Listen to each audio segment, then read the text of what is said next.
Okay, we're recording. Thank you. Okay, good morning, everybody.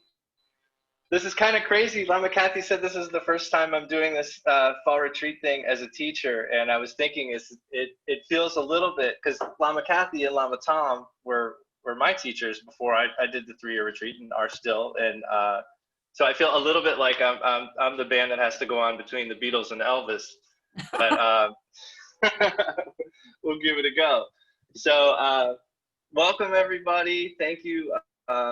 To Columbus KTC for inviting me to give this talk, and thank you to the board.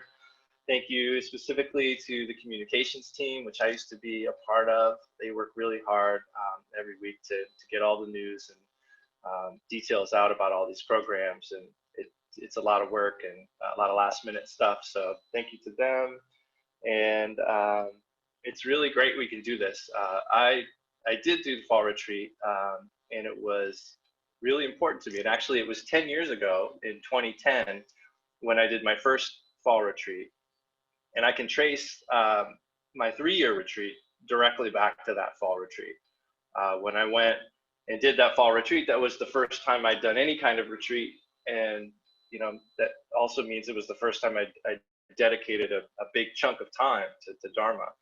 And going away, packing a bag and leaving our city and heading somewhere else, like relatively nearby, but it's not home, and spending time with the community and, you know, with people who are similarly trying to improve and ultimately seek enlightenment is a really unique experience. And it's in a group form like that, it's really nice.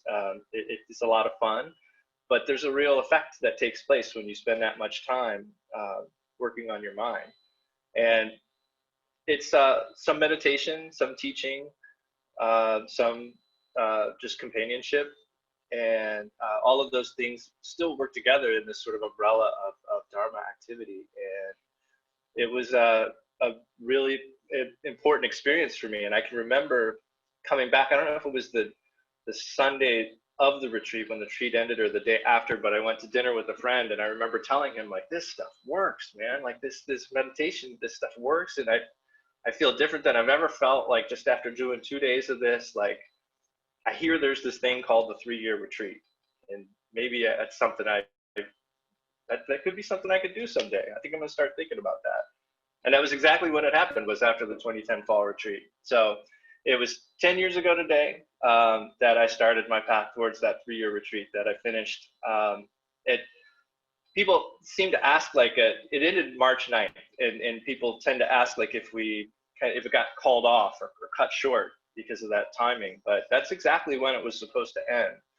And it just happened to be about 3 days before the whole country locked down. I had friends who came in the beginning when the gate opened there when I walked out, which was really nice to walk into friends' arms. And so that they came, but if it had been a couple days later, they wouldn't have come. You know, like, it had all changed around March 12th. So it's pretty amazing, the timing of that. So as Lama Kathy mentioned yesterday, this is really great that we can be here, not only to spend time together, but also because all the proceeds minus what it costs to pay for the Eventbrite is going to the rebuilding of Columbus KTC. I walk by there almost every other day, so I'm seeing the progress happen, and it's really cool. Like, particularly, they were earlier this week, I think they started building the elevator shaft, and that was like the first concrete, you know, cinder block sort of like structure that's going to be there. I mean, there's a lot of like scaffolding, and they were digging stuff up, but there's actually parts of the building there now. You know, like the elevator shaft is there, you can see it. And so it's really cool. Like so whatever donation you gave today is going right into that building that is going up as we speak. And it's really exciting because it was 4 years ago, a little more than 4 years ago, almost 5, I think, at this point, January of 2016 that we lost our center. So thank you all for supporting the rebuilding, and it's fantastic. So just to review real quick, Lama Tom will be talking at 2, and there's a if you want, you can do a meditation at home. It's not webcast from 1 to 2 before Lama Tom's talk. And then after Lama Tom's talk, we'll be doing Chenrezig online, the Chenrezig practice. And anything else I wanted to cover before? I did want to mention before we sort of dive in, we did a book study on Rinpoche Rinpoche's Joyful Living recently. And, you know, anytime there's a Dharma talk, hopefully you find some things, multiple things, hopefully, but sometimes there's something that really kind of cuts through for you. And he talked about the 3 trainings of listening, contemplating, and meditation. And one thing I really liked is he described listening as being open to new ideas. And I thought that was really interesting because that is, I think a lot of times we tend to sort of listen and debate at the same time. So I think it's important to remember when we listen to Dharma talks to try to just be open to whatever we're hearing. And then the contemplation aspect is important, but that should happen afterwards.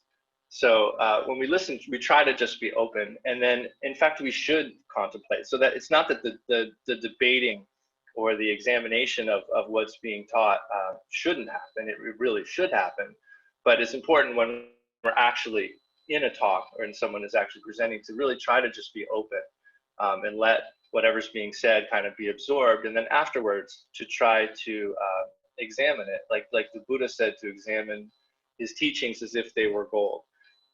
If someone was trying to sell you gold, you would want to scratch it and test it and make sure it was real. And that step of contemplating the teachings after you've listened is really important, because that's where we really build our genuine confidence in them.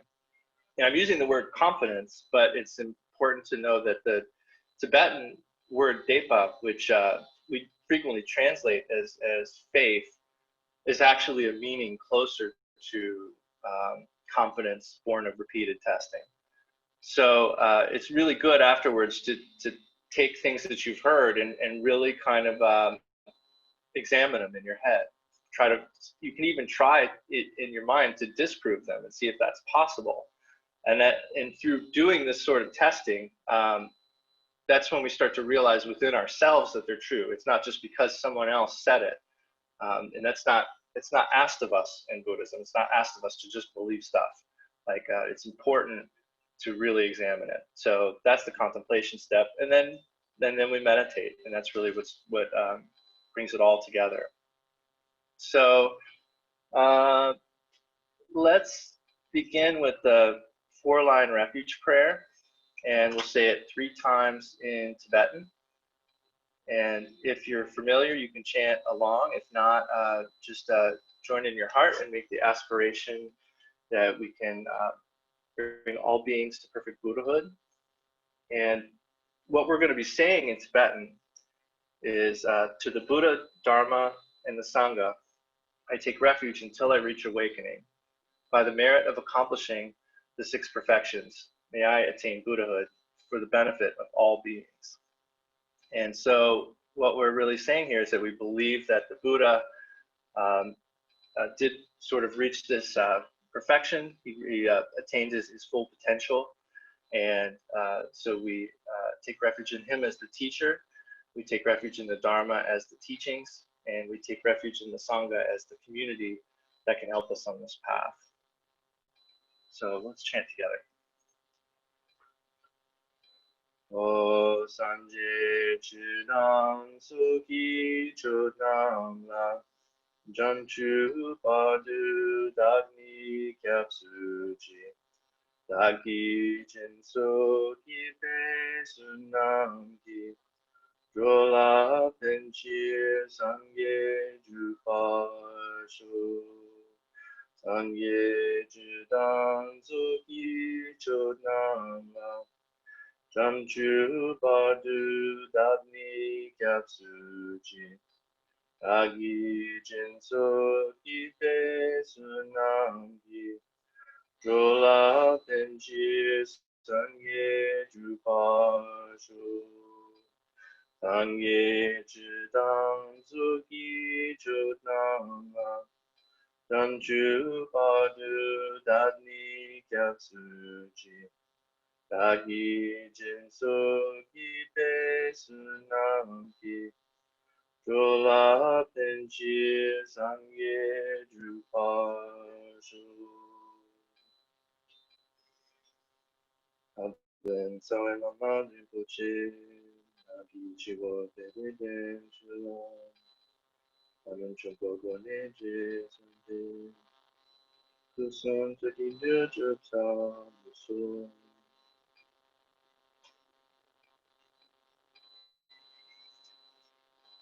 All right.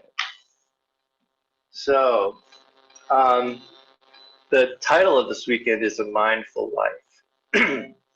And Patrul Rinpoche defines mindfulness as not forgetting what is to be adopted and what is to be rejected.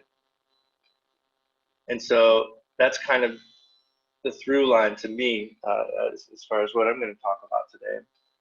And we'll review a little bit about what Lama Kathy said yesterday too. Lama Kathy talked about becoming friends with our own mind and how retreat is a way of doing that. She also discussed the Buddha's first teaching, the Four Noble Truths. That teaching is the four truths. The first two are the truth of suffering and the truth of the cause of suffering. And in those first two, we see presented this idea of suffering, which in Sanskrit is dukkha, which it has a meaning closer to dissatisfaction. It includes these sort of really apparent sufferings that we go through, like loss and sickness and pain, and all these things. But it's important to also be aware of the more subtle, pervasive aspect of just sort of this feeling that stuff's just not right. And it's sometimes, maybe now, it seems like these bigger sufferings are really apparent, but always present is this sort of idea that there's just something that's just not right. And a lot of the reason that happens is because we're trying to arrange our external world and arrange the elements of our experience in such a way that they give us comfort. And that's kind of the wrong direction to go in terms of inwards and outwards. Like if we're trying to arrange our external world to fit our needs, it's just never going to be a process that's complete. We're never going to finish it. So even though we may be able to get the temperature just right and our favorite seat and our favorite meal, there's going to be something else that isn't quite the way we want it to be. And the pieces that we do get in place will at some point change. And on some level, we know this. And that's part of the reason why we have this dissatisfaction, because even in their moments of happiness, there's some amount of comparison with other times, or wondering when it's going to end. So what the Buddha really set out to do was to find a way to transcend suffering and find a lasting happiness, an unshakable happiness. And so in these first two noble truths, the truth of suffering says that we experience suffering in this life. And so that's kind of our experience right now. And the truth of the cause of suffering, the cause, the Buddha said, was grasping or clinging, specifically to a sense of self, but that manifests in so many other ways, clinging and attachment to anything. Anytime that we have when we give rise to this sense of self, along with that sense of self comes a sense of other. So, and then from there, we have these sort of desires to protect our territory and protect our identity. And so we sort of act out at all these external things. And what comes up is the kleshas, the afflictive emotions. And then because of those, we tend to act on them, and that creates karma. So what the Buddha said in saying that the first truth is the truth of suffering, and the second truth is the truth of the cause, is that our experience right now has a cause. And he pointed out that cause. It's this fixation, grasping, attachment. So if our experience right now of suffering has a cause, if we remove that cause, it follows that we can remove the suffering. And then the second two truths, the truth of the cessation of suffering and the truth of the path, is another set of sort of affected cause. So the cessation of suffering is achieved by following the path. And as Lama Kathy said yesterday, the path can be summed up by the 8 Noble Truths, which are further summed up by the lines, do no harm, practice only virtue, tame your mind. This is the teaching of the Buddha. And the first 3 lines are the main instruction. And the last line points out that it's actually kind of a good litmus test for when people tell you, here's a good thing to do, you know, you can compare it to those first 3 lines, you know, does this thing do no harm? Is it a practice of virtue? Will this lead to taming my mind? If it does, then it aligns with the teachings of the Buddha. If not, it's probably not a teaching of the Buddha. And another way to think about that too is that the Buddha didn't particularly care if you were Buddhist or not. He wanted you to transcend suffering and find happiness. So teachings that accord with that will lead to the end of suffering. So briefly thinking about karma too, this experience of suffering that happens in this life, it's important to remember that karma, at any given point, we're experiencing something that's the results of something that happened before. But the way we react to that is also the cause of what's going to happen in the future. So we can't just think of like this moment as being a result, or just think of this moment as being a cause. So it's important to remember that, because even though something horrible might happen, we have in a moment of something horrible a chance to create really powerful karmic seeds, positive karmic seeds. And in fact, in a way, the worse thing that happens to us, the more powerful a chance we have to make a positive impact on our future. So that's one of the reasons why it's so important that we're constantly mindful of this cause of suffering, of attachment. And in fact, that is the point of all Buddhist practice. So it's, again, if we're with this theme of what's important to be adopted and what is to be rejected, attachment is always to be rejected. And so and particularly if we notice it in our practice.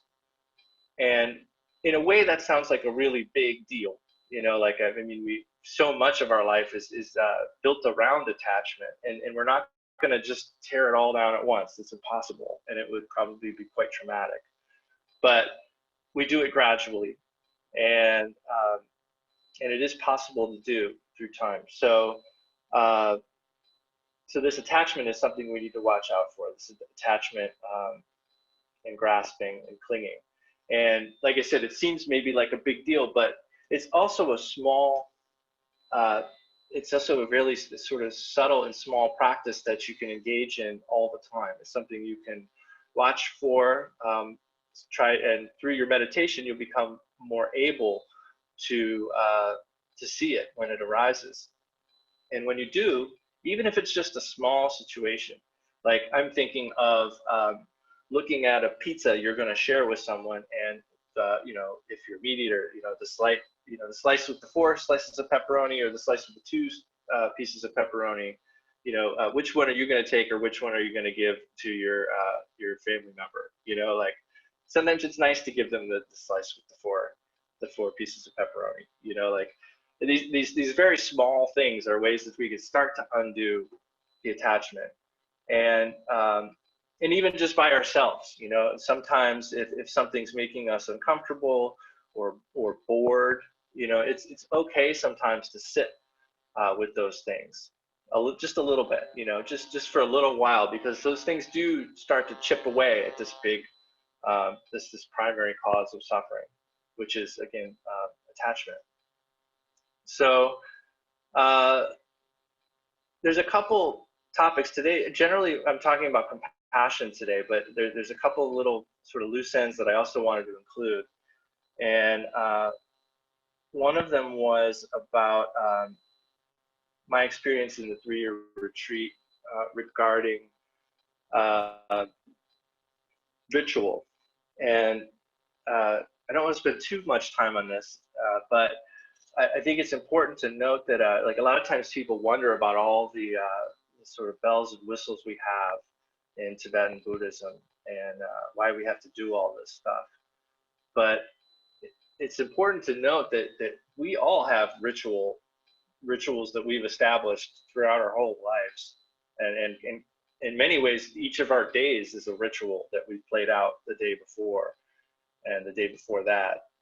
So engaging in ritual through Buddhist practice can be a really good way to start to flip the script on attachment and start to turn away from these rituals that reinforce our attachment rather than start to break it apart.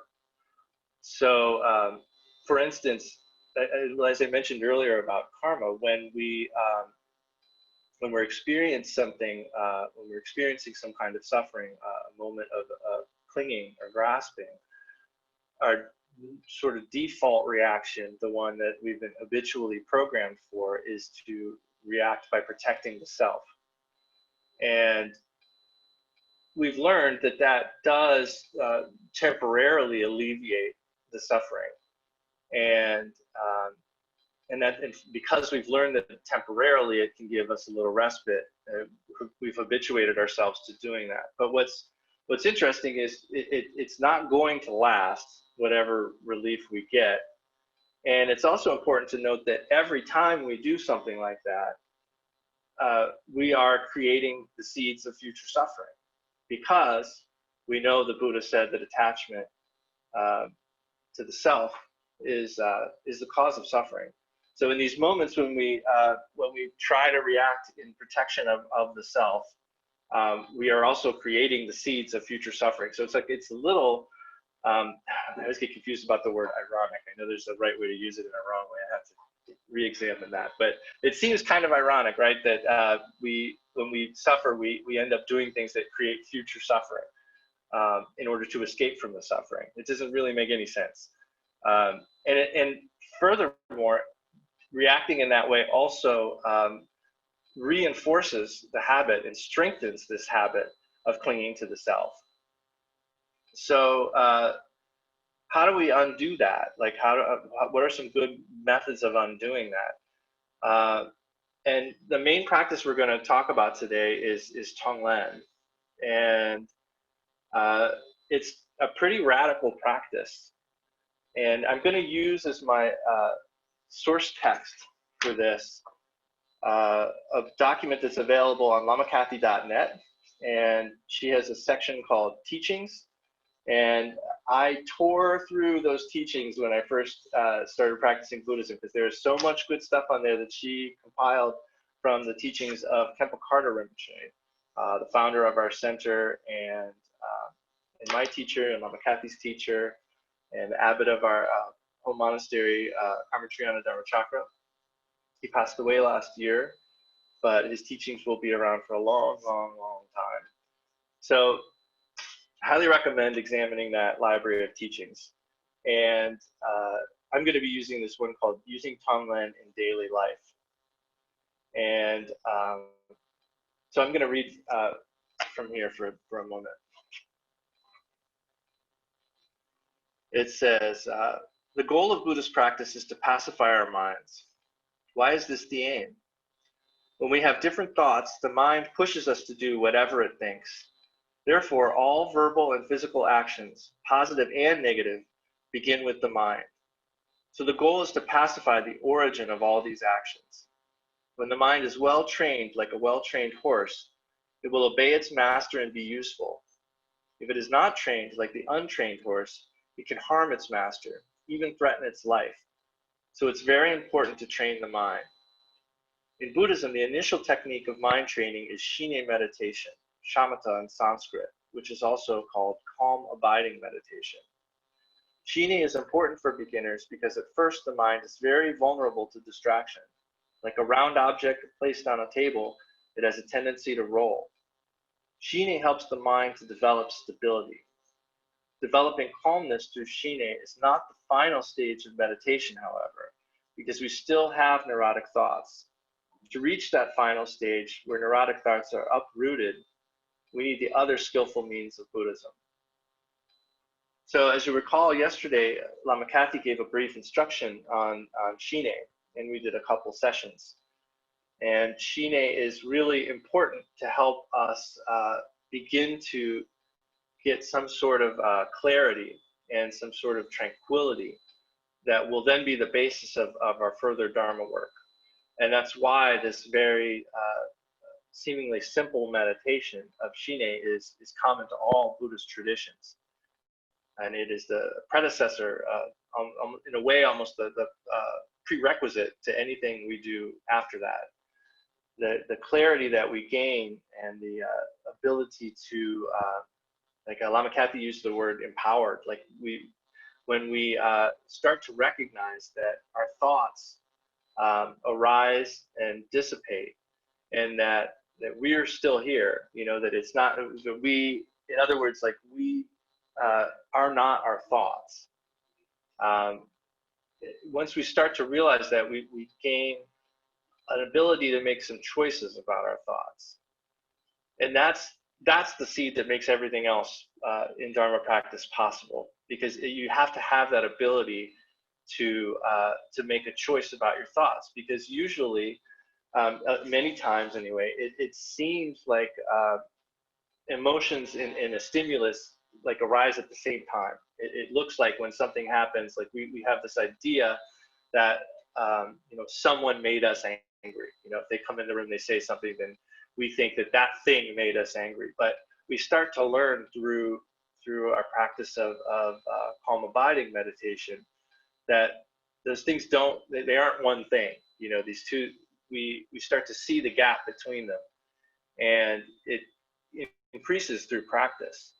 And that moment of when a stimulus happens, or to compare it to shamatha, like when we're resting our attention on the breath, and then we see a thought arise, we can make a choice whether we want to follow that thought or not. And that's the empowerment sort of aspect of shamatha that's so important. And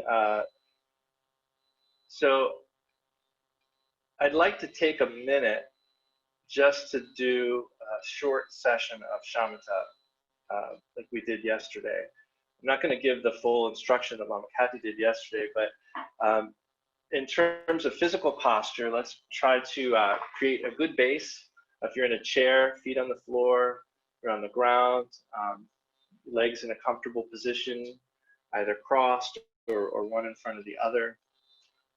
We'll try to keep a straight spine and keep your muscles kind of loose. And then we're going to just follow the breath. And when you're going to place your attention gently on the breath, and if you notice that a thought has arisen, or if you notice that you've sort of followed thought away, you're just going to notice that thought, touch it lightly with your attention, and come back to the breath. And we'll have a short session, and what will happen here, as Lama Kathy said yesterday, we're not trying to chase the thoughts away. That's impossible, really. But what we're going to have is this period of an alternation between attention on the breath and mental wandering, and that is the experience of this meditation.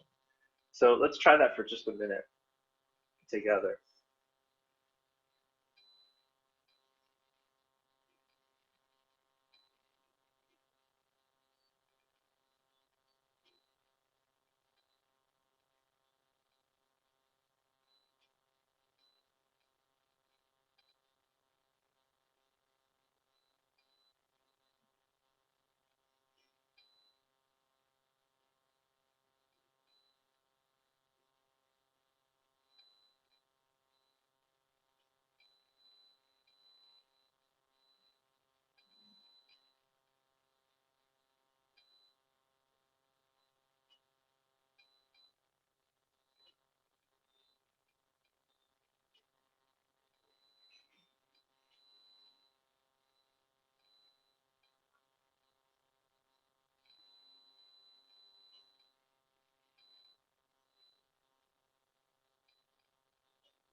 Okay, thanks everybody.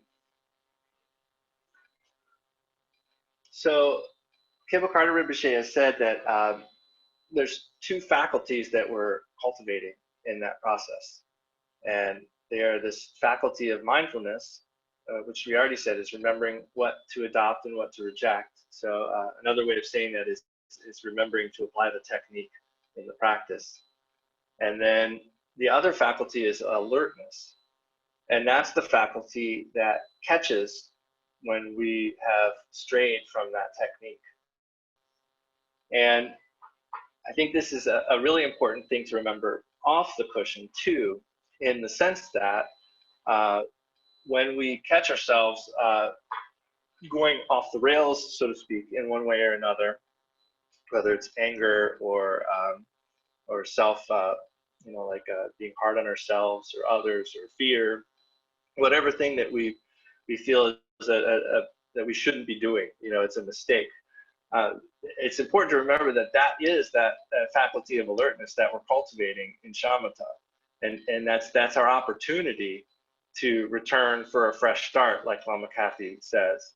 So when we have those moments where we recognize that we're off, like that's the moment that's a good thing. It's a good thing to catch that. So and that's what we're cultivating in shamatha too. So these faculties that we work with in shamatha, they are, we don't do meditation just to do meditation. We do it so we can help beings off the cushion. So it's important to remember that this, we were not going to necessarily go through life always mindful, but alertness will catch us, and that's what happens when we notice that we're not doing things the way we'd like to. So again, the Buddha said that this clinging to the self is the cause of suffering. So how do we flip that around? How do we change that? Panlop Rinpoche has this great phrase called the extreme path to the middle. And I like to think of it, I think he also uses this analogy too. It's like when you get a new poster, and it's in the tube, you take the plastic off. You can't just lay it down on the table and expect it to lay flat. So you're going to need to roll it the other direction first, right? So that's kind of what we do when we practice Tonglen.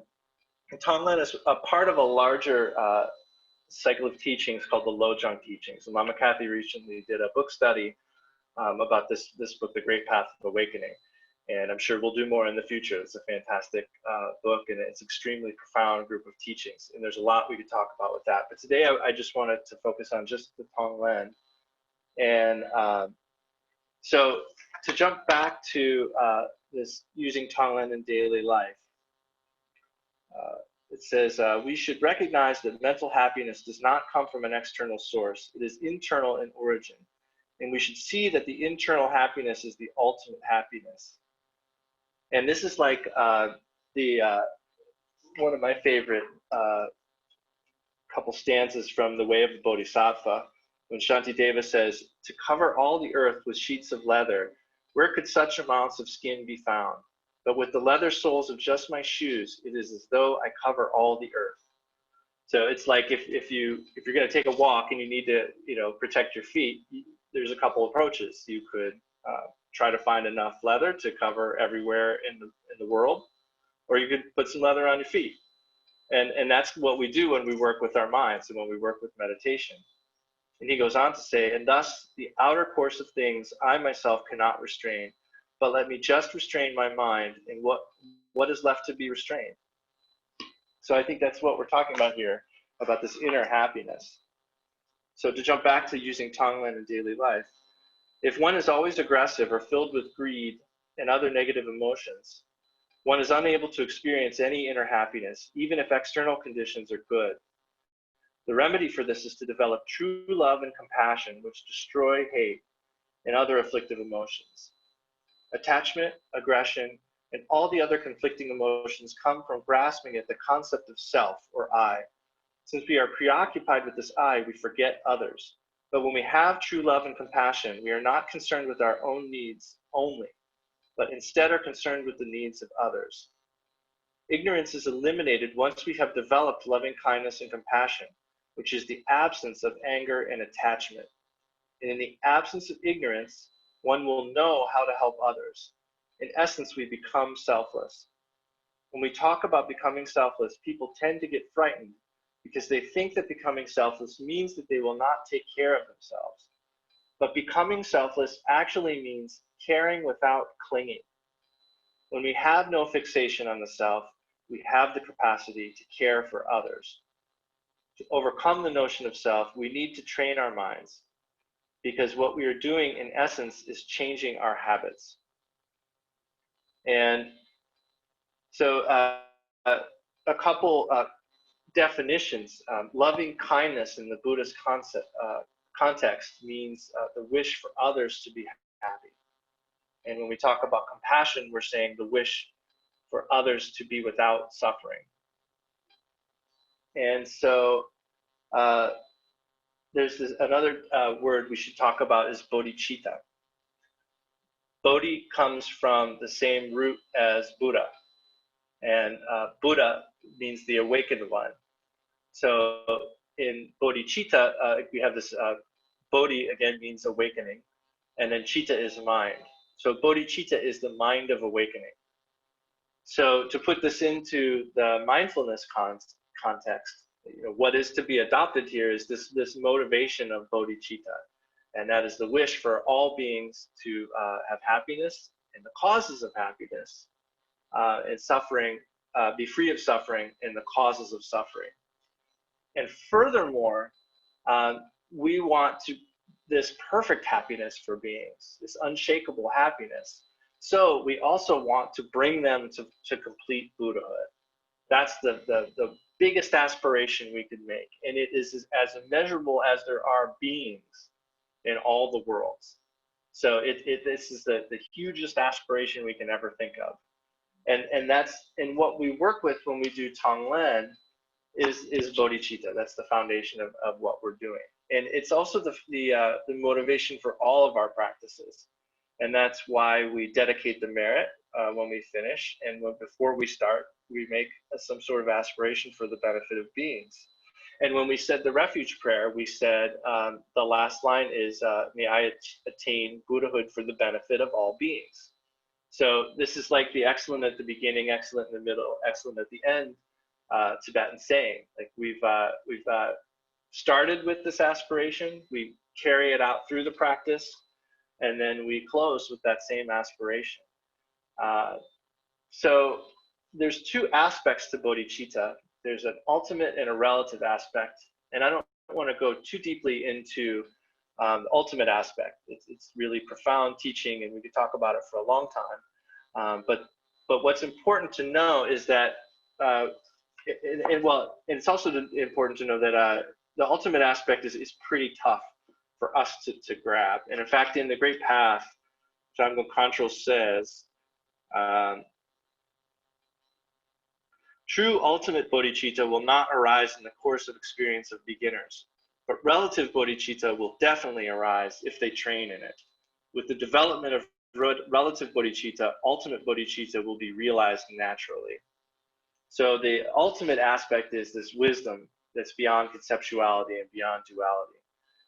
The relative aspect here is compassion. So that's what we're working with when we do Tonglen. So back to the using Tonglen in daily life, it says, the Bodhisattva Sutra says, give yourself to others, and contains stories of how the Bodhisattvas or Buddhas in training gave even their bodies when it was necessary to benefit others. But we are not being asked to give blindly. We are being asked to give when we are ready. To get to the highest level of giving all, we must first learn how to give. So we have to make a habit of letting go and detaching ourselves from self-clinging. The main practice for developing this letting go is called Tonglen, or sending and receiving. And here he gives a very brief description of Tonglen. The practice of Tonglen is very simple. You sit in meditation posture, breathing normally. Then think when you are inhaling that you are taking on all the negative karma, illness, misfortune, and unfavorable conditions of all beings and accepting them into yourself. When you exhale, send all the virtue, merit, and excellent qualities of yourself, even those from all your previous lives, to all sentient beings. Tonglen minimizes and gradually uproots conflicting emotions and engages us physically, mentally, and verbally in accumulating merit in developing tolerance. This explains the expression, enlightened beings have reached enlightenment by working for the benefit of all sentient beings. Sentient beings remain in samsara because they are working for themselves alone. By letting go, we work to benefit others rather than working merely to benefit ourselves. And so, again, he says here that Tonglen is the way that we uproot these negative emotions. And again, shamatha is the foundation of all of this. Shamatha is what helps us see that we can do this and gives us the foundation to be able to do that. But it's with Tonglen that we actually uproot these emotions. So we're changed through our practice of shamatha, but Tonglen can really change us in very powerful ways. And if you notice too, if this is the first time you're hearing this, just to be clear, we're breathing in the negative emotions and we're breathing out the goodness. So we flipped, we kind of flipped this. There's a lot of new age traditions where people, we breathe in the light and we breathe out the bad. This is the opposite of that. We're accepting into us and we're trying to take away the suffering and negative karma of others and breathe out goodness to them. So we're going to go into more detail on this, and I've got some variations that we can do too. But first, I just want to do a short session of that. So I'm going to read Rinpoche's short description here, and then we'll do it together, and then we'll do some questions, we'll take a break, and then we'll come back and go into some more detail. So Rinpoche says, the practice of Tonglen is very simple. You sit in meditation posture, breathing normally, then think when you are inhaling that you are taking on all the negative karma, illness, misfortune, and unfavorable conditions of all beings and accepting them into yourself. When you exhale, send all virtue, merit, and excellent qualities of yourself, even those from previous lives, to all sentient beings. So we'll start just with taking a couple breaths, resting our attention on the breath. And after you've done a couple breaths, then you can start to practice this idea. Pema Chodron talks about this way of practicing as like working with the texture. So we're going to work with the texture of Tonglen, this idea of breathing in sentient beings' negativities and breathing out happiness. And then, and I'll give you some instructions along the way, and then we'll take some questions. So first, just rest your attention on the breath.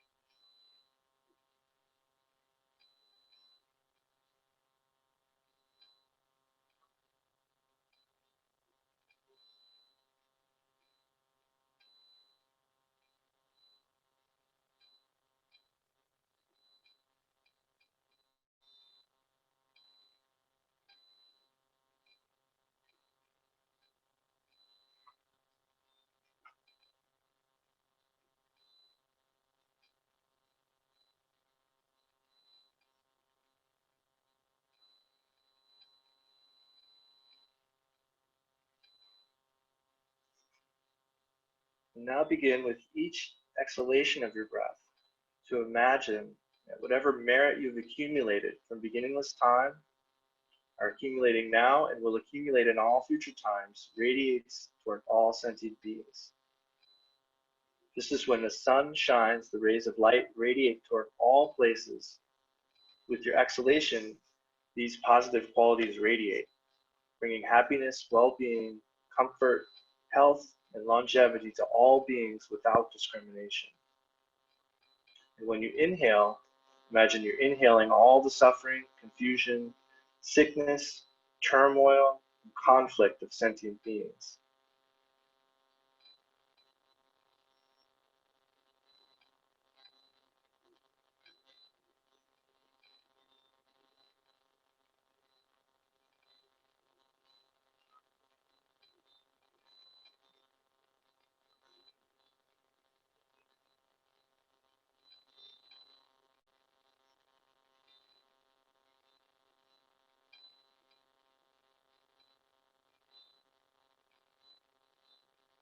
As you breathe in the suffering of beings, all of this merges with you, and it uproots the suffering and confusion of sentient beings.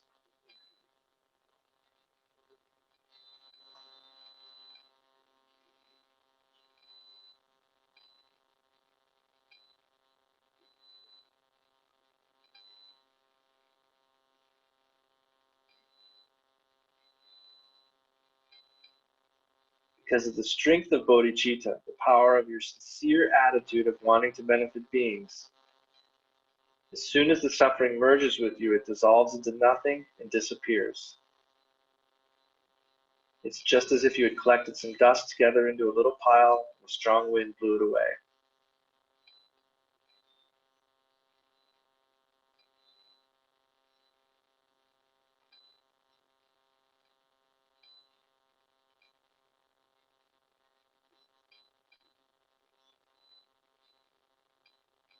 Now let go of the mental focus and just let your mind rest in a state of awareness.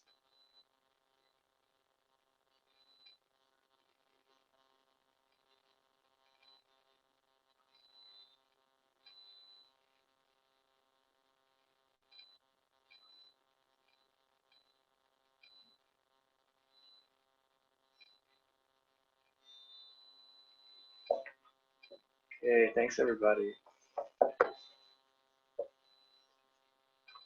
So that's the basic session of Tonglen. We start with just a little bit of breath awareness. And we work on to this texture of breathing in the suffering of beings, breathing out happiness, and we finish in a state of awareness. And that state of awareness, by the way, some of this I'm reading from Dharma Paths, Khenpo Karthar Rinpoche's first book. He goes on in talking about the state of awareness. He says, attempt to have the sense that there is no sentient beings to meditate on, no person meditating, and no act of meditation taking place. Try to transcend these three, which are relative, and give birth to something ultimate, something effortless and spontaneous, like the arising and disappearing of clouds in the sky. Just remain in a state of clarity. There's no act, no thought of doing something outside or inside, no you doing something. Just cut off all of that and remain in a state of awareness. So that's how we finish. Once we do the Tonglen, ascending and receiving, then we rest in the state of awareness. And that's the ultimate aspect of this practice. It is, as it said, beyond the three spheres.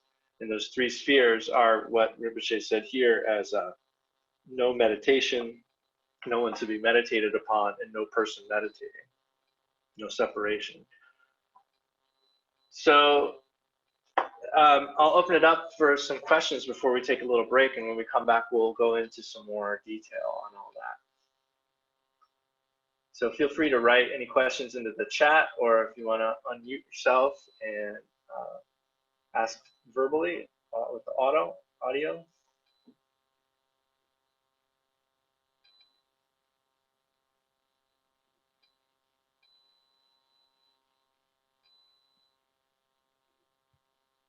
And if not, then we can take 5. Here's a question. Question? Mm-hmm. Oh, yes. here we go. Yeah. I see it now. Could you please go back to the extreme path to the middle? How do we enact that in our practice? Yes, that's a great question, because I do feel like I didn't give a good explanation of that. So when we talk about like ultimate and relative bodhicitta, there's lots of ways. Like for instance, when we think about, if you've heard the term middle way, like the Buddha teaches the middle way. In his time, there were 2 extremes of thought, like thought schools around, and they were nihilists, who thought that nothing in this life, nothing in our experience really mattered because it wasn't the ultimate. And then there was this other group, the materialists, that thought that this was it. Like everything that we experience, that's the extent of it, and all of this stuff really matters. So the Buddha, in teaching the middle way, like his innovation was to say, he didn't refute either of those 2, but he said that both of these are true. And so it's it's in coming to understand the middle way between. One way to describe it would sort of be like everything matters or nothing matters. It's actually right in the middle there. So when we, and what I meant by extreme path of to the middle is like we need to obviously understand that we need to care for ourselves too. It's important in this sense. When I say extreme path to the middle in the context of Tonglen, like we can't just do everything for everyone else and let ourselves wither away and die.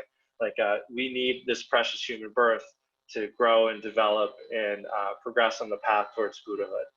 But we know that we are so habituated towards caring for ourselves and protecting ourselves and consolidating our territory and our goods and our possessions and protecting our identity, and that's what we just by default do. So I think in this context, what I would say about extreme path to the middle is the reason we're going to put the focus on other beings is not because we are there's no value to ourselves or that we don't want to take care of ourselves, but we want to get to some kind of balance. And it's a little, I'm thinking it's a little bit like if you throw a frisbee, and if you think you're throwing straight and it's always going right, you know what I mean, then you're probably going to want to throw what you think is to the left to get it down the middle. Like because if we're throwing the frisbee and we think we're throwing it directly on, but it seems to always go that way, then we need to go over here to bring it back. So that's when we practice Tonglen. It's sort of like that. Does that make sense?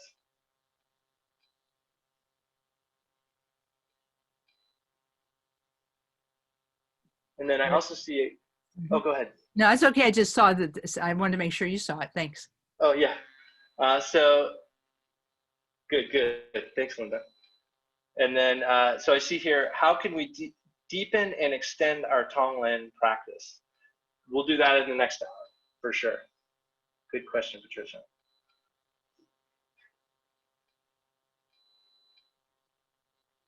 Any other questions? Okay, it's 11:02 on my watch. Let's say 5 to 7 minutes or so, and then we'll be back here.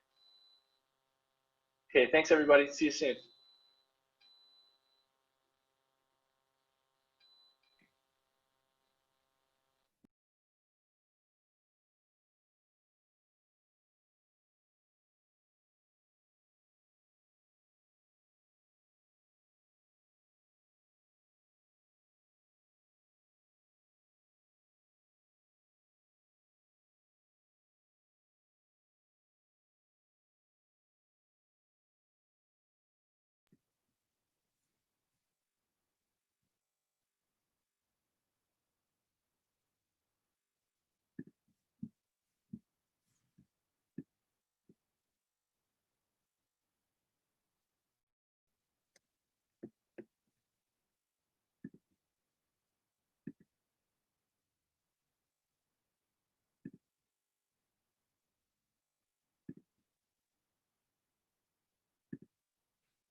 No cooking this year, Lama Kathy. I know. It's blowing my mind. I'm thinking about that soup, man. Soup. I did make soup. Sorry, you can't have any. You know what's really funny is that last week, oh, this just reminds me, I've got the recording going during the break. Let me pause it a second. Okay, we're back. All right. So something I wanted to cover earlier when I was talking about retreat, and I forgot. So this is a little, going to go sideways just a little bit, but not really. This idea of ultimate and relative, and thinking of it in terms of everything matters and nothing matters kind of thing. There was a really emotionally charged time in our retreat where I heard something that was one of the more impactful things that was said in our retreat. And it was Lama Yeshe Jamso who said it, who was, he is not the translator, he's a guy from Germany who was in our retreat. He had done the previous retreat and was, this was the second retreat when I did the retreat. And he was, I want to say how important he was to all of us. He was he had so much wisdom and instruction and compassion that he shared with all of us. And it was, he's really the reason why most of us made it through that retreat, aside, of course, from Kevin Carter Rinpoche. But Lama Yeshe said at one point that he thought that whenever we find ourselves in times of crisis or upheaval, that he felt like it was always, if we look closely, that it was a case of clinging too much to one of those two extremes. That like when we really look at whatever we're going through, we're either clinging too much to this ultimate view that like nothing really matters, or too much to this idea that everything is solid and really matters.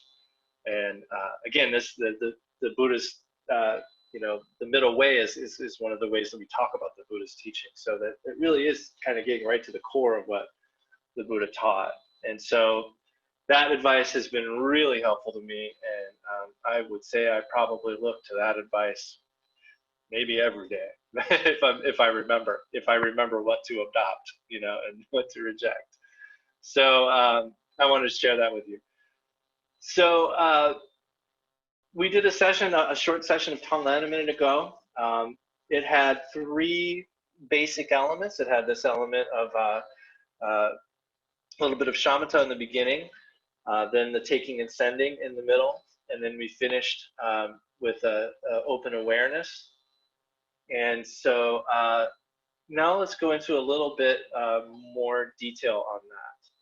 So this time around, let's do another session. Rather than me giving you the instructions before, let's just do another little session and I'll give you the instructions as we go. So let's begin again by placing the attention on the breath.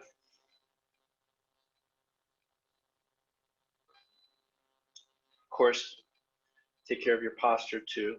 Keep your spine straight, with the muscles not too tight.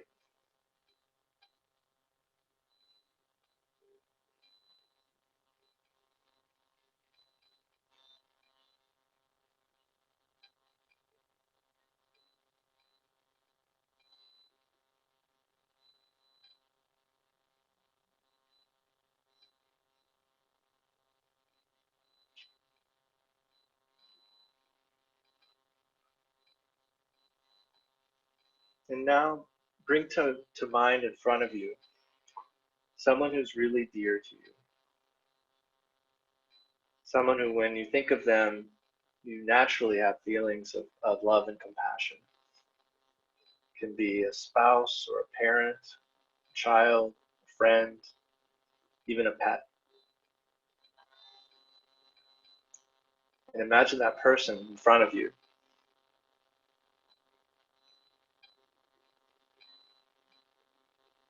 And now as you exhale, visualize all of your happiness, well-being, and good karma radiating out to them as rays of light,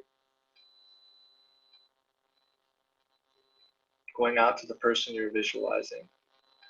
And as the light touches them, they're relieved of all their current suffering, given both relative happiness and the causes of ultimate happiness or Buddhahood. And when you inhale, imagine all the suffering and bad karma of that person as a thick, heavy smoke. We take the smoke away from them by breathing it into our own body. We do this with the conviction that we're taking for ourselves all their suffering and bad karma.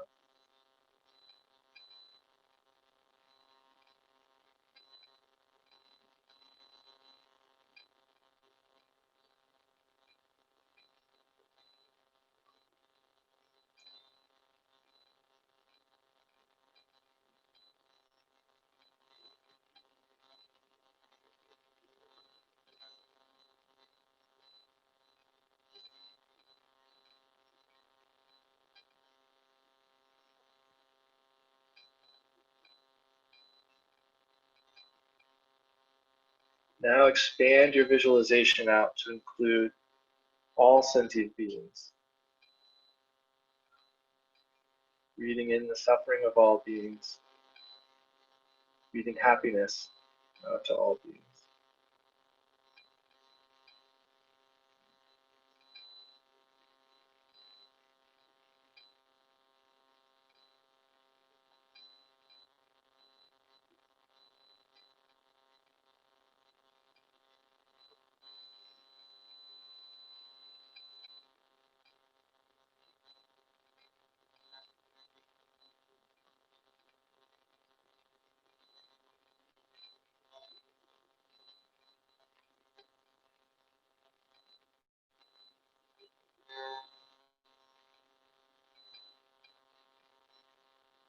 And then just let your mind rest again in a state of awareness.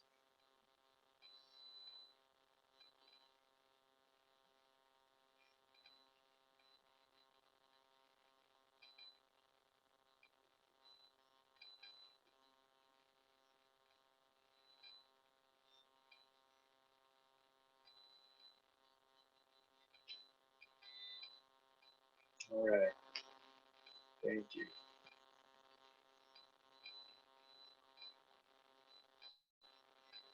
So what we added this time was someone that we really cared about.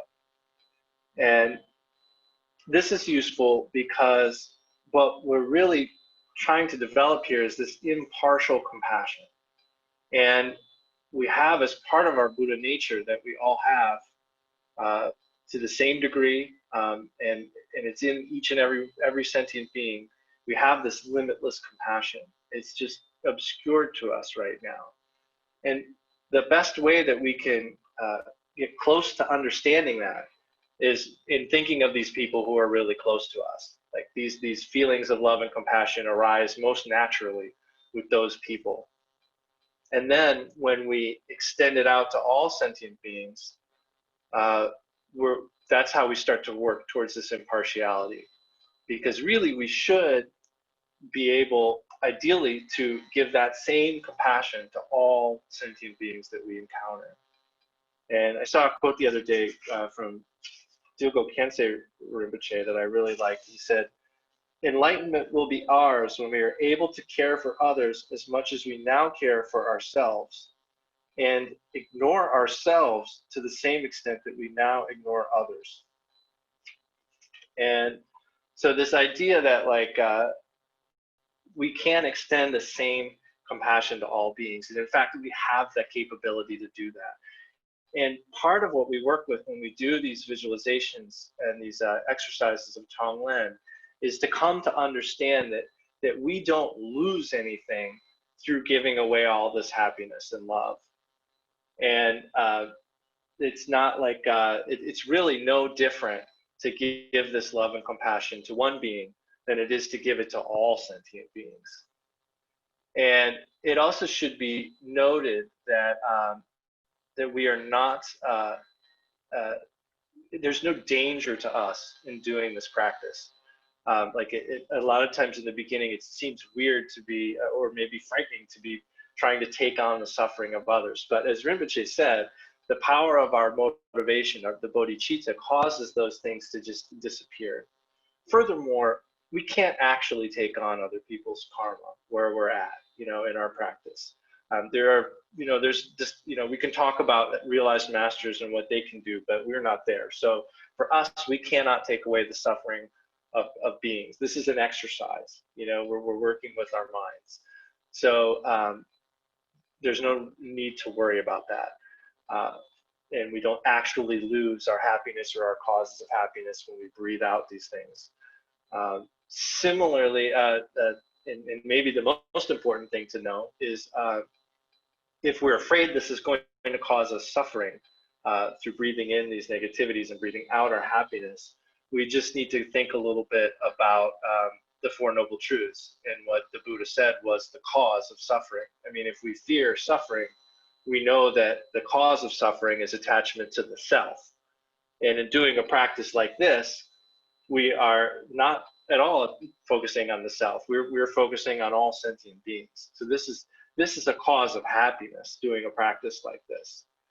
So that's an important thing to remember. So another way that Rinpoche taught Tonglen that I like a lot is, again, we have these elements of rest, sort of preparing the mind with a little bit of shamatha, taking and sending. That taking and sending, however you do it, should always end up going out to all beings. If you want to do it in its most limited form, you do a little bit of shamatha, breathe in the suffering of all beings, breathe out happiness to all beings, and then finish in open awareness. But then you can sort of add things before it. So we just did one point, somebody we care about, but we can also expand out even geographically, So another way of doing Tonglen would be to imagine somebody you care about in front of you, and then start to maybe think about the people in your house, all the beings in your house, not just the people, the spiders and the mice and whatever else. Hopefully you don't have mice, but whatever's in your house, all beings in your house, and do that for a little while, and then visualize your street, all the beings on your street. Expand out to your city, your state, the country, the world, and then all sentient beings. And I like that one a lot because it sort of scales upward, to all sentient beings. And then another way we can do it is to practice for yourself. And that's sometimes where people need to start, is by visualizing yourself in front of you. It's okay to do this kind of thing where you do Tonglen for yourself, where you breathe in your own suffering and breathe out happiness to yourself. So again, with any of these, you always want to end with this compassion being applied to all sentient beings equally. Another method, this is once you have some proficiency, it's very useful. This is a very useful practice in working with those with whom you have some conflict. So people who tend to cause or seem to cause your negative emotions to arise. People who you feel triggered by, to actually do Tonglen for those people. And so those are a couple different ways of doing Tonglen and scaling the practice.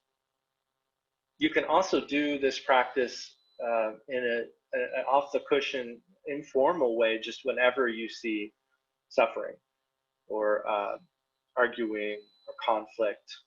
You can be anywhere and just do this sort of idea of breathing in their suffering and and breathing out happiness to them. And it can be very helpful in the moment.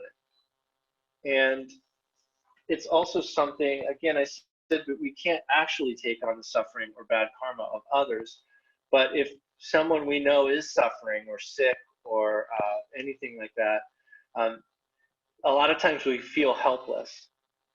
And this is a way that we can work with that and start to diminish that a little bit. Like we can feel like we're doing something. This is a thing we can try to do for others.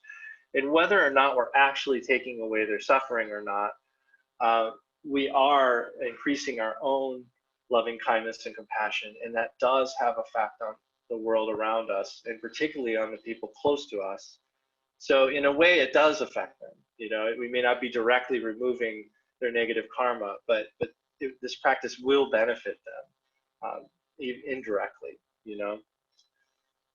So that's the on the cushion practice. Then there's an off the cushion companion practice for this. And to read again from the Tonglen, using Tonglen in daily life, it says, Tonglen is not just for when you are sitting in meditation. It should be a part of your life wherever you go, live, work, or eat. When you walk, review these thoughts in your mind. May all beings experience happiness. May I take upon myself the suffering of all beings. When you inhale, think, may I be able to take on others' sufferings. And when you exhale, think, may I be able to give others merit and happiness. And yesterday, somebody asked about not getting caught up in the stress of others and not going to every fight.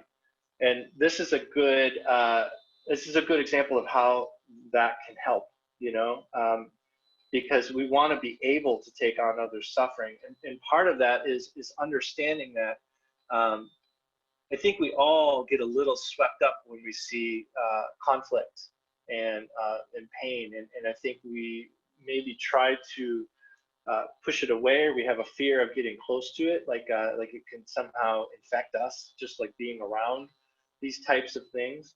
But Tonglen can help us to understand that we can be around these things, and we can try to diminish the suffering without hurting ourselves. Like it takes time, and like any practice, we have to work towards this gradually. But Tonglen is the way to get to that place where we are less caught up in the stress of others. So again, back to the using Tonglen in daily life. In fact, you can use your own conflicting emotions to practice Tonglen. The text says, the Great Path of Awakening, gives a slogan about this: 3 objects, 3 poisons, 3 seeds of virtue. When training the mind as beginners, we still have neurotic thoughts, but we must know how to handle them. The text implies that we can transform conflicting emotions into virtue. But how can we practice this? First, we must apply mindfulness. For example, the moment we are aware that we are experiencing anger or another conflicting emotion, we should think, may I experience the neurotic emotion of all sentient beings, and may all sentient beings be free of that neurotic emotion. The emotion itself is not positive, but the way you have handled it is positive, and you have actually accumulated merit. Similarly, when you make a mistake out of confusion, instead of giving yourself a hard time, you should accept the mistake and realize that it arises from the confusions that come from negative karma. Think, everybody has made these mistakes, so now I take on all of their confusion. So even if you make a mistake out of confusion, it became an object of virtue. In short, you try to make it a habit to think of other sentient beings' welfare and practice accordingly. You have to be able to practice everywhere.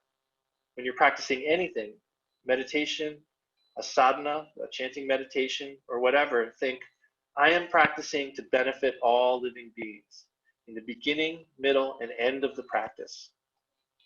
You can even transform sleep into the practice of virtue.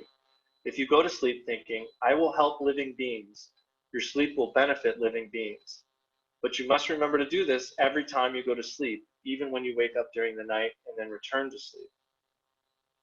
Since we need to have a technique for accumulating merit in everyday life, even if we can't sit down and practice, if we can think of others, we are practicing.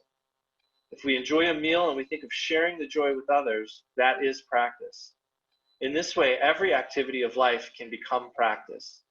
So we must immediately mentally share any happiness and joy we feel and immediately take on the suffering of others when they're upset, etc. Tibetans are trained to think, if something makes me happy, may all beings share in this happiness. If I meet circumstances or suffering of frustration, may my frustration eliminate the suffering of all sentient beings. In this way, Tonglen is the origin of immeasurable merit, and by practicing it, we break through fear and ego clinging. With it, we become courageous and tolerant and become willing to work for the benefit of beings. So this 3 objects, 3 poisons, 3 seeds of virtue. When we talk about objects, we're talking about things that that we find either pleasant or unpleasant or neutral. That's kind of the 3 ways we experience things in our life. And the 3 poisons, if you're familiar with the 12 links of interdependence, in the middle there's a snake and a pig and a rooster, and they represent ignorance, aggression, and attachment. And those are the 3 poisons. And so when we talk about 3 objects, again, we find a pleasant object, we are likely to react with the poison of attachment. If when we experience something unpleasant, it may be aversion. If it's something we experience as neutral, we may react with ignorance. So if that happens and then we don't react with bodhicitta, then those things become, rather than a seed of virtue, they become a seed of confusion. And that's generally how we have, without training, that's really how we go through life, and that's how we cycle in samsara. That's how we continue to react in ways that give us transitory happiness, but actually are the causes of future suffering. And as I said before, also reinforce this attachment and fixation on the self. So this process of 3 objects, 3 poisons, 3 seeds of virtue is another dharma practice that is a form of something we do all the time incorrectly. You know, like we're always doing this 3 objects, 3 poisons thing, but we're not usually making it into seeds of virtue. We're usually making those 3 objects, 3 poisons into seeds of confusion. So through Tonglen and through this making these aspirations in life with this formula that's given in this slogan of Lojong, this 3 objects, 3 poisons, 3 seeds of virtue, we're able to turn that situation into something virtuous. So to repeat, the Jamgon Khantrul is really good in great path with providing us with scripts for different situations, and this is one of them. And there's lots of ways of putting it. There's one formulation that Lama Kathy uses that I like, which is, may my difficult emotion contain the difficult emotion of all sentient beings. So let's say anger. May my anger contain the anger of all sentient beings. By working through this moment of anger, may I and all beings be free of it. And may we all become Buddhas, the complete freedom from anger. So, and you can apply that to any difficult emotion. And this is an aspiration.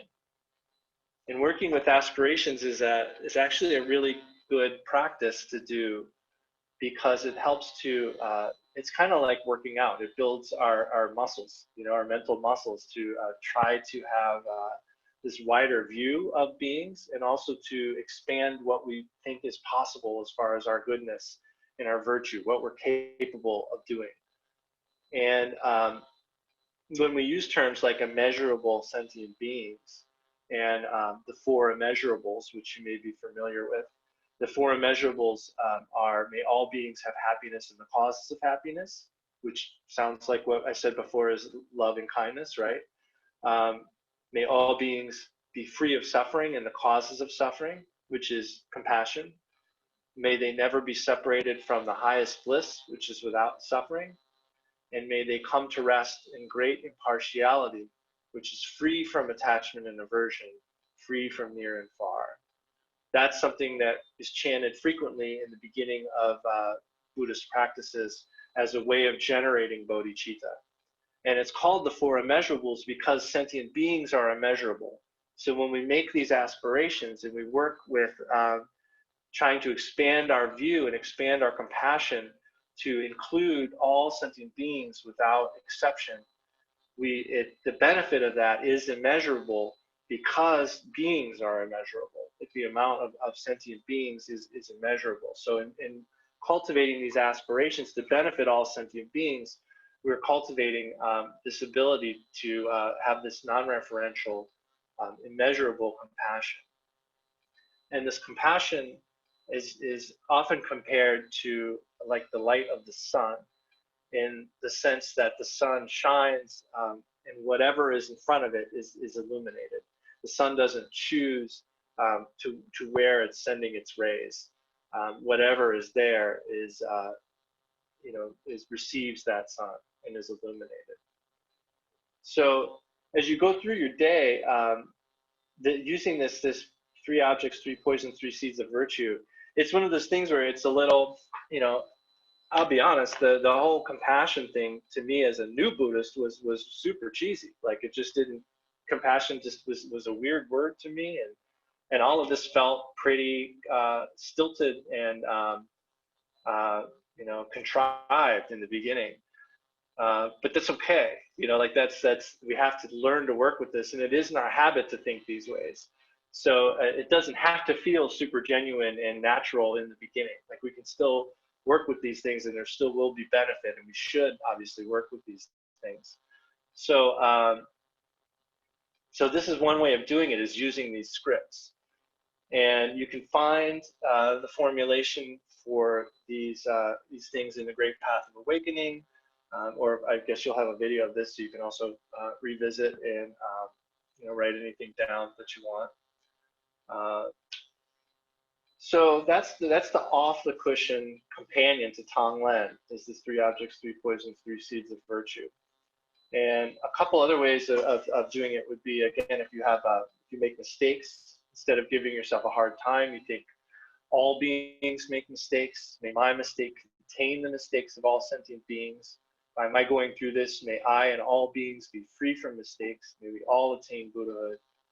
And when you're feeling happy and comfortable, imagine that your happiness flows out of you and benefits all beings. Think, may all beings have happiness just like this, and may we all become Buddhas, the complete stainless happiness. And another way that this works on our compassion is it helps to remind us that we're not alone in the feelings we have. So if we feel alone or scared or things like that, when we make these aspirations that our negative emotion contains the negative emotions of others, it reminds us that we, like all sentient beings, we want to be happy, and we're constantly searching for happiness. And unfortunately, for countless lifetimes, we've gone about it probably not very effectively.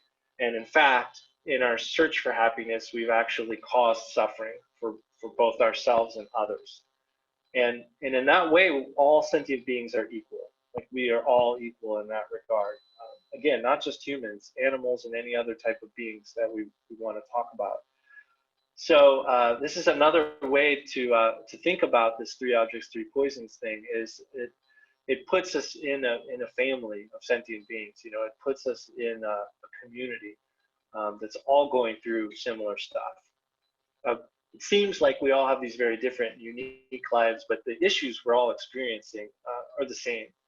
And people who suffer the most can sometimes be the most difficult to be around and to deal with, or to arouse compassion for. But those people are really suffering a lot, no matter how difficult they are. If they're difficult, if they're causing pain or trouble for others, that they're creating the seeds of their own future suffering. And that's why I think it's really important when we're confronted with those situations to remember that these people are suffering. We're all suffering. We're in samsara, as the Buddha said. This life contains suffering. The samsaric existence, cyclic existence, is what that means. And like I said before, it's cyclic because when we think we're bringing ourselves happiness, we're frequently reinforcing and spinning this wheel of samsara. We do things, we cling to the self, we try to protect the self, and that just spins this wheel further, and we remain in this cycle of suffering. And that is most apparent in these most difficult people. So the more we can be aware of that and focus on that suffering aspect in our common issue there, like we share, even the people we think are the worst people share the same problems that we have fundamentally.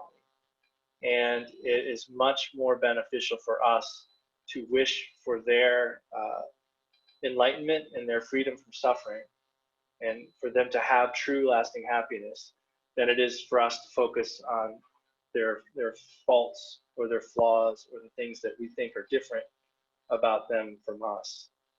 Because really we all have this equal wish for happiness. And similarly, we have this kind of equal wish or this equal mistake of going about it incorrectly.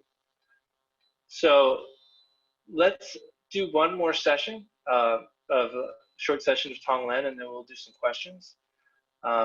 Again, there's lots of ways you can go about this. This time I'm not going to talk, so I'll just tell you at the end when we can rest in awareness. But so however you want to do it, if you want to just work with the texture of taking on the suffering of all sentient beings, breathing out happiness. If you want to start with the image of someone who helps loving kindness and compassion arise naturally in you, and then expand out to all beings, you can do that. If you want to go gradually from one being geographically out to all sentient beings, you can do that. If you want to do it for yourself, you can do it for yourself, and then end with all sentient beings. So just remember, again, we always expand out to include all sentient beings, and then rest in awareness. So let's do one more session for the benefit of beings.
If you haven't already, make sure to expand your compassion out to include all sentient beings.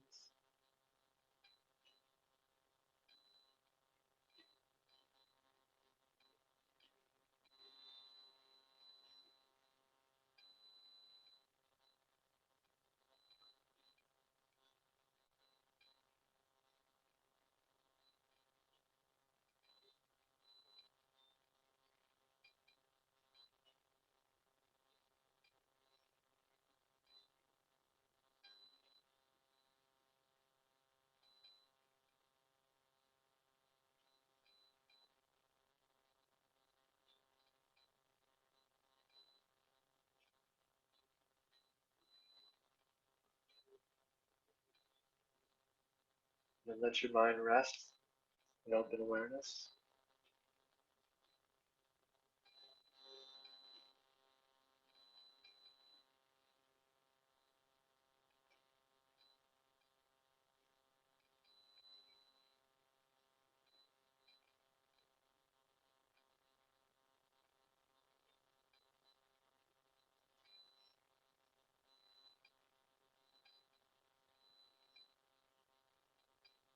Okay. Thank you, everybody. Any questions?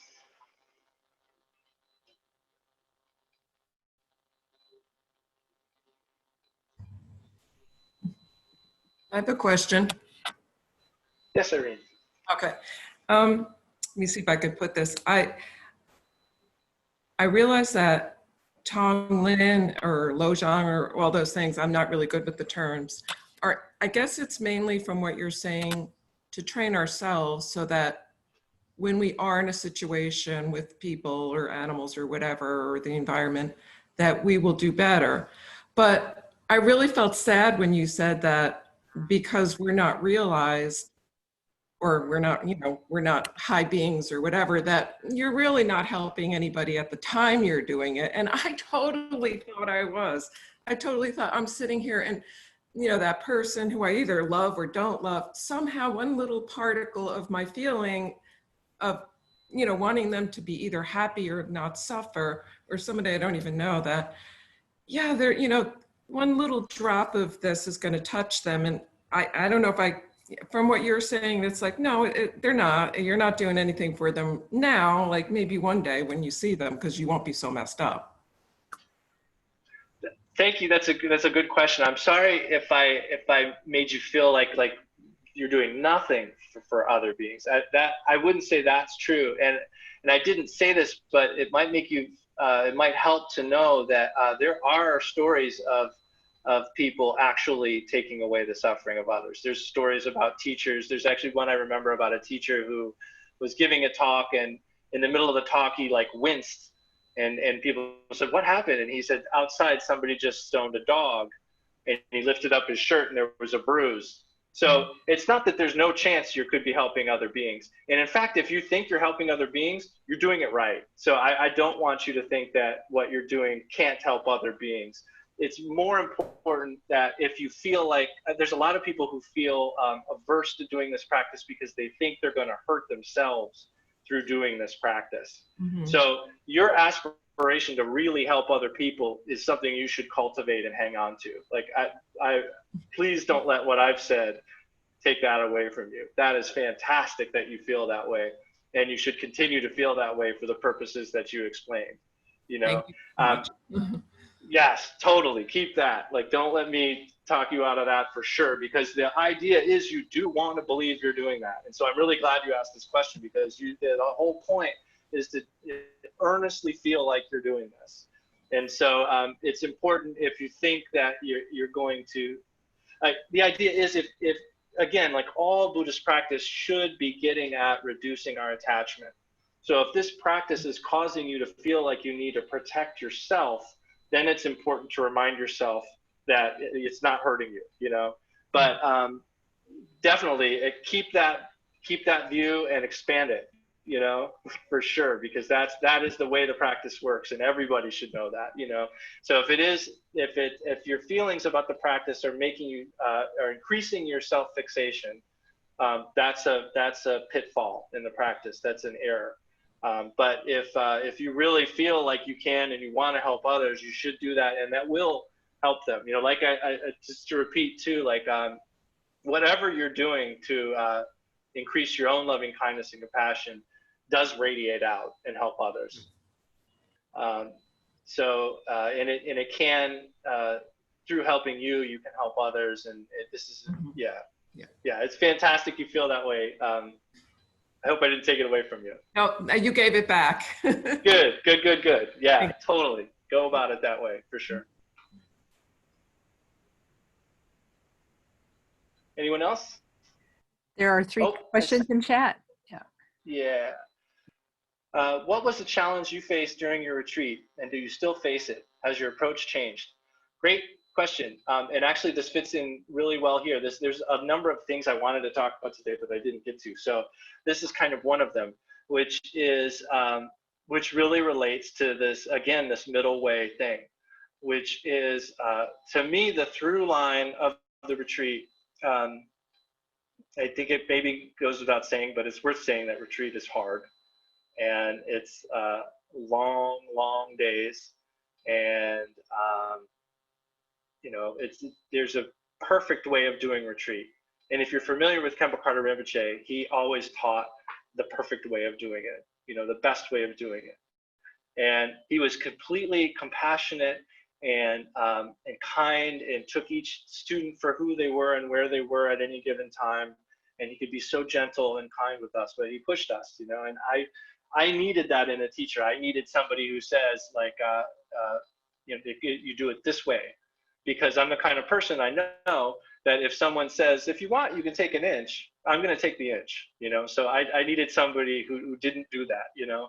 So in retreat, there's a perfect way of doing it, but I mean, somebody must have done it perfect sometime, somewhere in the world, but it's really hard to do a perfect retreat, you know. I mean, there's no days off, they're long days. It's just, you know, you're supposed to maintain a sacred view all the time, including in your sleep, you know. So the through line for me was coming to grips with the fact that I have limitations, you know, that there were, that I was going to fall short. And that took a long time to get. And what we're talking about here too is compassion for ourselves, you know, like having compassion. You know, we focused a lot, particularly today, on compassion for others in order to achieve this sort of middle way where we have this impartial compassion for all beings, including ourselves. But we can also default, you know, in forgetting about being compassionate with ourselves. And so there's physical limitations that can happen, you know, in the practices, like the lotus position that Lama Kathy talked about yesterday, to put your feet in, is something you're really supposed to do most, if not all the time, in retreat. And so I took, you know, a lot of time getting used to that, and you know, never really got past 20 minutes of being able to do it. And so, you know, there's a lot of physical limitations, not to mention mental limitations. And so a lot of the retreat for me was coming to understand a middle way between not pushing myself too hard and not getting lazy. And that's like when, if you've ever seen the PBS special on the Buddha, there's a really beautifully animated segment where they talk about the middle way, and he talks about how, you know, tuning the string of a lute. And if you don't tune it tight enough, it doesn't make any noise. But if you make it too tight, it breaks. And so my biggest challenge, I think, recurring challenge, was trying to find that balance, to kind of get things tuned properly, you know. So it's really important, because you can't beat yourself up if you fall short, but you have to also examine, are you still pushing yourself forward? You know, are you pushing a little bit out of your comfort zone in order to grow? And that was definitely I think my primary challenge in retreat. That makes sense? Someone asked, would you talk more about how to do Tonglen for oneself? This seems different in nature from thinking of others. Again, we're trying to build this impartial compassion. And so part of the reason why we have trouble benefiting others is because we are not ourselves enlightened yet. So we have our own limitations, and so we have better days than other days. And so working with oneself, and then again, expanding out to all beings. Remember, we end with this, we always end, either include only, or we end with this idea of all sentient beings being included in this impartial compassion. So I don't know that it's that different from thinking about others. It's important to use this compassion that you may have for yourself, if you're working with yourself, as the model, you know, of what you're going to apply to all sentient beings. But when we say to benefit all beings, that does include us. And we have, in I think particularly in the West, we have this tendency, because this is sort of a foreign idea to us, we have this tendency to think that maybe we should exclude ourselves in order to experience this compassion for others. But the idea is really that this impartial compassion and all sentient beings, we're part of that group. And there's no way that if we are not also being brought towards enlightenment, then we're not helping all sentient beings. And so it's important that if we need some loving kindness and compassion, we can give that to ourselves also, you know. So does that help? Hope that was helpful.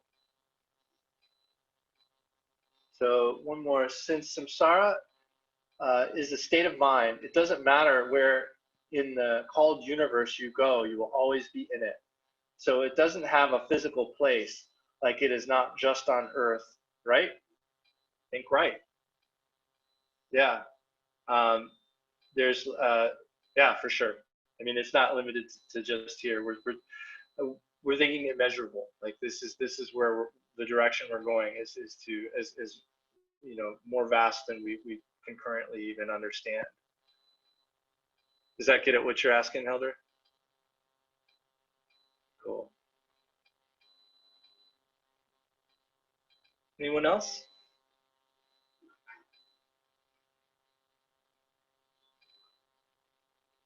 If not,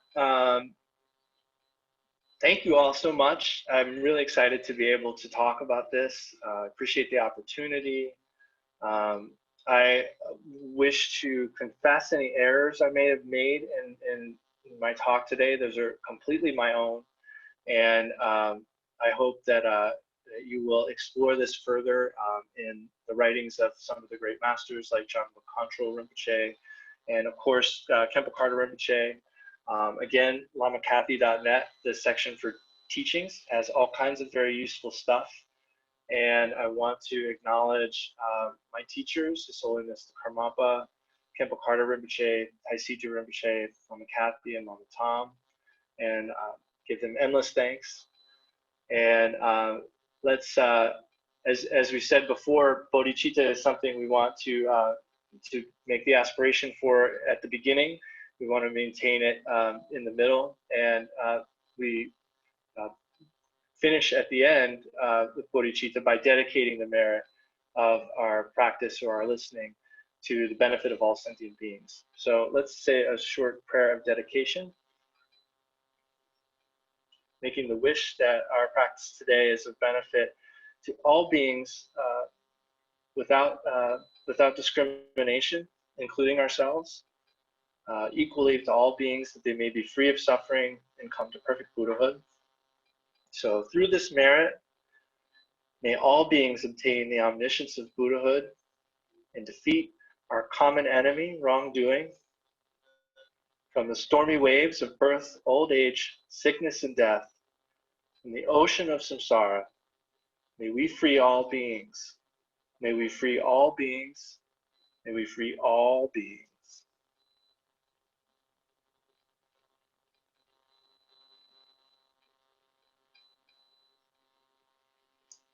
Thank you. So I think, Lama Kathy, do you have some words? No, I'm good. I'll just thank everybody for attending today. The afternoon session will start at 2 p.m. and run until 4. Then the session will continue, and that will be the session that we do Chenrezig with. So if you want to attend Chenrezig, you can just stay online and the afternoon session, and you'll join it. So thank you very much, Lama Adam. Thank you, thank you, thank you. And looking forward to hearing from Lama Tom this afternoon. If anybody has questions, you can email me at lamakathy at columbusktc.org. Okay, so, okay. See you soon. Thanks, everybody. Bye. Bye-bye. Thank you. Thank you. Thank you. Thanks, Lama Adam.